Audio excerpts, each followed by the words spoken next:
You could have photos like this if you quit your job, sold all your stuff, and took off to travel around the world. More and more professionals these days are following their dreams and leaving it all behind. Wendy Rieger is here with their stories. Wendy?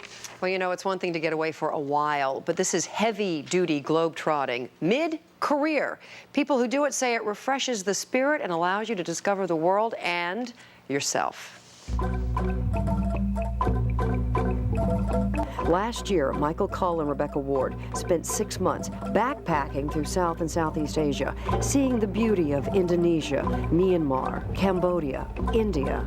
Well, I call it the Magellan instincts for why people have this desire to travel around the world. They knew they couldn't do it in the vacation time allotted by their jobs. And we actually circumnavigated the globe.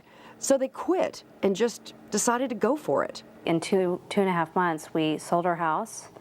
We sold a lot of our belongings. Have they lost their minds or finally found them? I think it can be a wonderfully cleansing and renewing experience for people. Don George, travel editor for the Lonely Planet Guide, says exploring the world is becoming a trend among established professionals who feel life has become stale and predictable.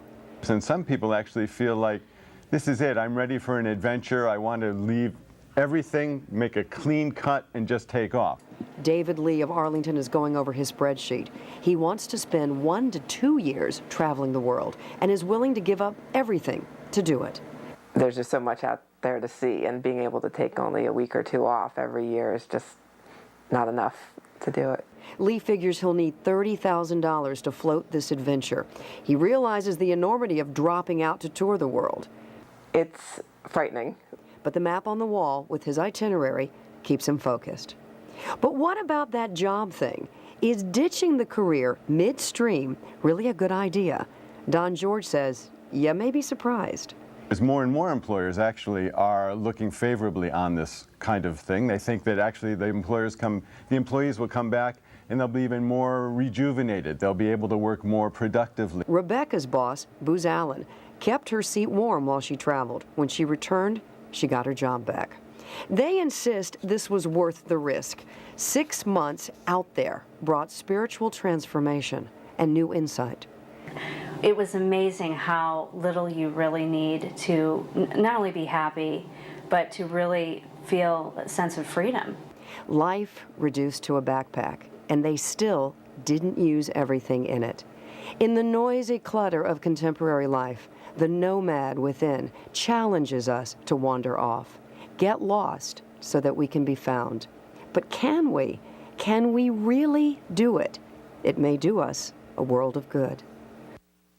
And we went on the web and found a lot of professionals are putting life on hold so they can discover a new one. But Michael Cull and Rebecca Ward warn it isn't always a blast. We'll have the rest of their story tomorrow on News 4 at 5. I like Doreen's question. What about those pesky children? Are you ready for this? Are you ready for this, which you'll see tomorrow?